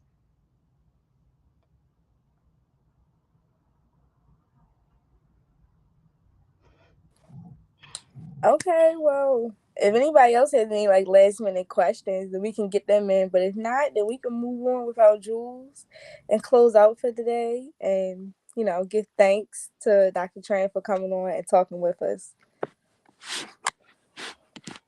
Definitely. Thank you so much, Dr. Tran. But right before we close out, I just want to ask, like, what would you say to anyone who is really struggling on their decision on whether or not to get the vaccine? Yeah, I think I had mentioned this earlier, but I really would encourage you to talk to people people that you trust that have gotten their vaccine, learn why they got it, share with them, what you're thinking about and see what they say, because those are people you trust. And then find someone in your corner that's a medical professional that can also share with you resources and information so that you guys, I'm all about empowering you to make your own decision. So find good resources that allow you to read and find out what's going on and specifically what you are hesitant or what you are scared about getting the vaccine or getting boosted, and make those decisions from there. That was the only question I had. All right, so I'm gonna just give like a quick little jewel. I definitely missed. She took like all that I was gonna say. I don't even know if there's anything else for me to say. Miss Tran definitely hit it on the nose, but I think I would say to really make your decisions for yourself and not because of anybody else, and to take your time. That it's not like no sense of urgency. Like we ain't saying y'all gotta go jump up and get the vaccine within these next 24 hours, but definitely take the time and get it when you're comfortable. I know it took me a little while to get it. I was hesitant at first. Like I was like, all right, I really want it because I seen these people get it and I was like, I trust them and I trust their experience. But then I was like, all right, I don't know if I want to get it because I done heard this new thing. So definitely take your time, do the research, keep yourself updated, and get it when you feel like you're ready to get it so that you don't feel any regrets or just like really bad about anything. So definitely get it when you're comfortable and ready to get it. Yes, Gemma, definitely. And mine's is an extension of yours, basically, to just do your research and get your facts. There are so many resources out here for everyone to visit. We have panels like these, Voices on Vax. If you don't follow them, go follow them right now. Cam gonna put it in the chat for me. I bet she is. But Voices on Vax on Instagram. We're gonna be having a conversation on, I think, this Sunday coming up. I know that a lot of people of color are definitely having their different opinions on whether or not the vaccine is safe for them. There's going to be a safe space, a conversation for you to let out any of your, worries or your doubts. So definitely just follow up with the resources that's provided for you, and just don't be so quick to believe whatever is being posted on the media. I'm sure you're not going to turn into zombies. I'm sure that the vaccine doesn't have a tracker or implant, or doesn't make you what's the word, magnetative, anything like that. So just keep up with the facts and just invest in your research and your knowledge before you make your decision. Yes, I totally agree with everything. And don't forget to tune into, Healing Youth Alliance. We are the 3 ambassadors. We are cohort 2. My jewel is to, build your confidence within yourself. And that even goes with the vaccine. If you have confidence in the vaccine, go get it. I encourage you to get it. I have it. I'm not magnetic. If that was a joke that was going around in like 2020, I'm perfectly fine. So just, yeah, yeah, yeah. If we was gonna be zombies, it would have been happened by now. Right, Gemma. But yeah, just tune into, Healing the Alliance for more conversations like this.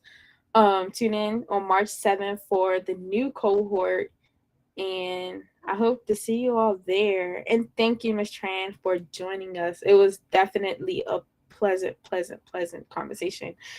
Yeah, it's about to be 8 o'clock on the dot. We ended right on time. Woo! Yeah, so thank you again, Fran. It was nice seeing you. See y'all, everybody. See y'all.